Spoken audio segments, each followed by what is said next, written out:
The search process for VUJC's next dean has kicked into high gear. More on that, plus a familiar name will be the next director at Lincoln Amphitheater, and host Bill Potter brings us another episode of Inform tonight with Jan Dugan. All of that and much more is up next here on the 18 WJTS News.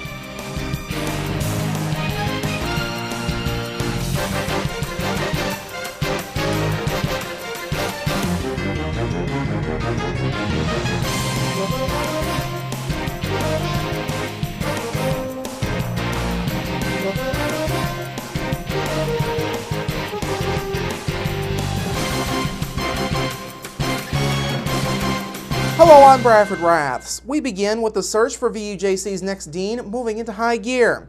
Area residents got the chance to meet the first of two candidates this morning as the campus hosted a public forum for Dr. John Berry in the theater at the Center for Technology, Innovation, and Manufacturing.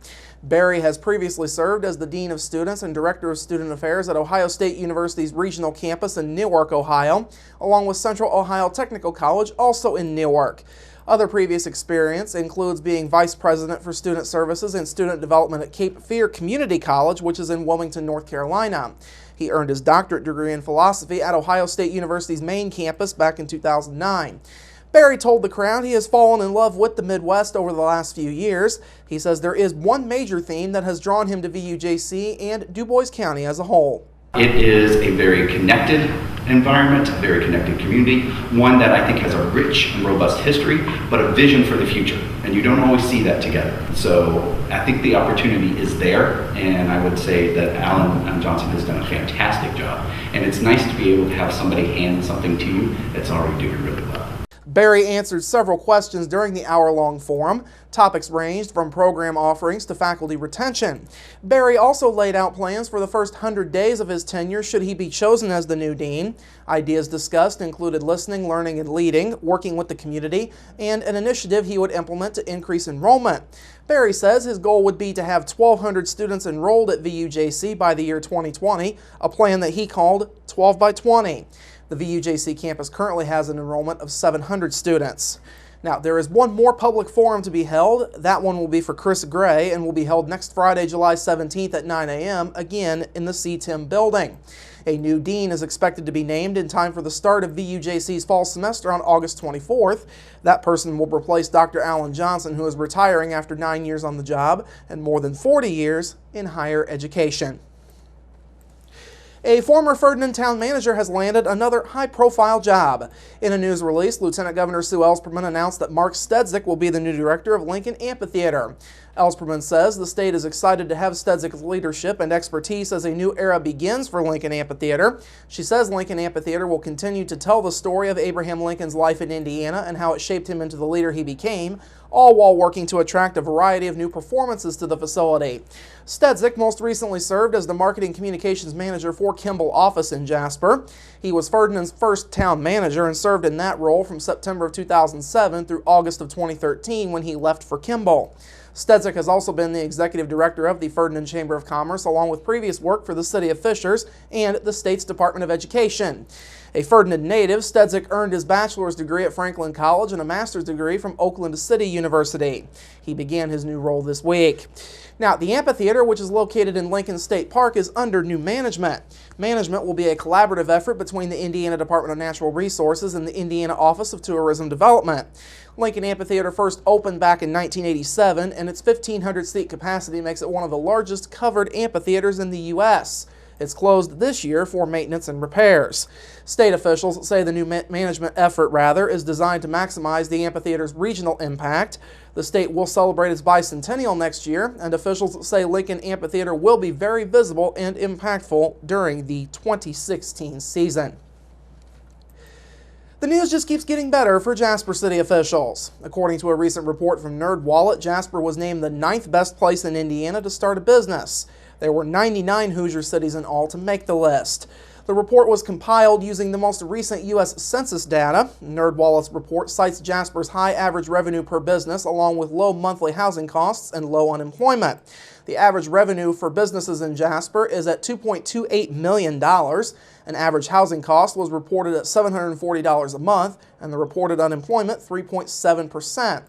Of course, Jasper boasts several major employers, including Memorial Hospital and Healthcare Center, Kimball International, and Jasper Engines and Transmissions. The report also points to the Jasper Chamber of Commerce as one of the more active with workshops, seminars, and networking opportunities for small business. Jasper Chamber Director Nancy Eckerly says the city has become more friendly for business over the last decade or so. She says there are a couple of factors that have allowed for business to take off.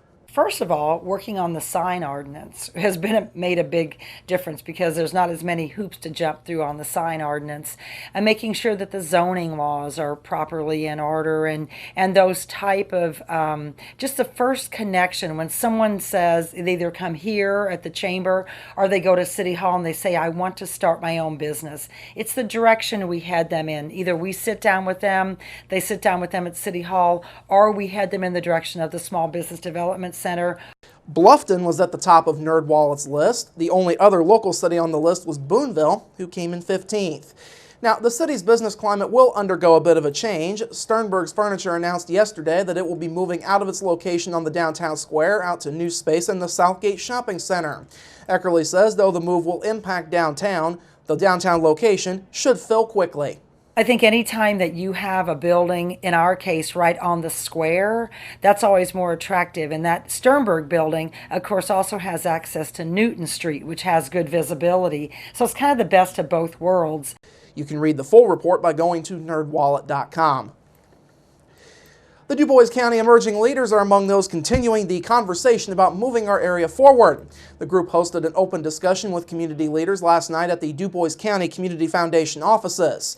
The focus of the discussion centered around the story that DuBois County has to tell. Now, among those on hand was retired Kimball International President and CEO Jim Tinn. Tinn led most of the conversation, talking on topics ranging from balancing the past with the future to economic development as a competitive activity. Tinn also spent a lot of time talking about team building and roles versus goals. Tinn says the future of DuBois County and the region will depend a lot on that teamwork.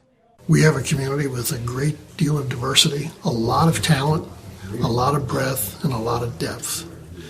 And we have a lot of enthusiasm, energy, creativity, imagination. Effective teams are composed of individuals that are individually excellent, and they play certain roles on the team. And so I think for our region to move beyond the region, we have to coordinate our efforts. Not everybody can play every position. Tinn told those on hand that individual goals have to be balanced with the goals of the county in order for progress to be realized. Other topics that surfaced during last night's lengthy discussion were the vitality of downtown Jasper and changes in the competitive formula in economic development. Tinn pointed to economic development and companies being more talent-driven now than it was just 10 to 20 years ago. Tinn also stated that economic development is one of the major ways to engage philanthropy in the area. Others on hand included DuBois County Community Foundation CEO Brad Ward, who talked about revitalizing downtown and posed the question of where the county is headed, since it's already known where the county has been. Jasper Mayor Terry Seitz, Kimball International Chief Information Officer Lonnie Nicholson, and retiring VUJC Dean Dr. Alan Johnson also were on hand. For more information, you can go online to elgiving.org. And finally tonight, the City of Huntingburg is hosting the fourth 555 of the year this Friday. Of course, the 555 is a series of monthly 5K fun walk and run events intended to give people a chance to exercise in an enjoyable group setting. Children and adults of every fitness level are encouraged to participate. Those interested in taking part should meet at Huntingburg City Hall, located along East 4th Street, prior to the 5 o'clock start time. There will be no timers during each 5K, as it is meant to be a social opportunity that incorporates physical activity. Participants must sign in at the registration table prior to each event, but are only required to sign a waiver prior to their first event. Water and healthy snacks will be on hand at the end. Corporate partners for 555 this year include OFS Brands, Far Best Foods, Master Brand Cabinets, Hometown IGA, DuBois Wood Products, the Tri-County YMCA, and St. Meinrad Arch Abbey. All right, coming up after the break, rain continues for at least one more day, and tonight's episode of Inform with Jan Dugan. We're back after this.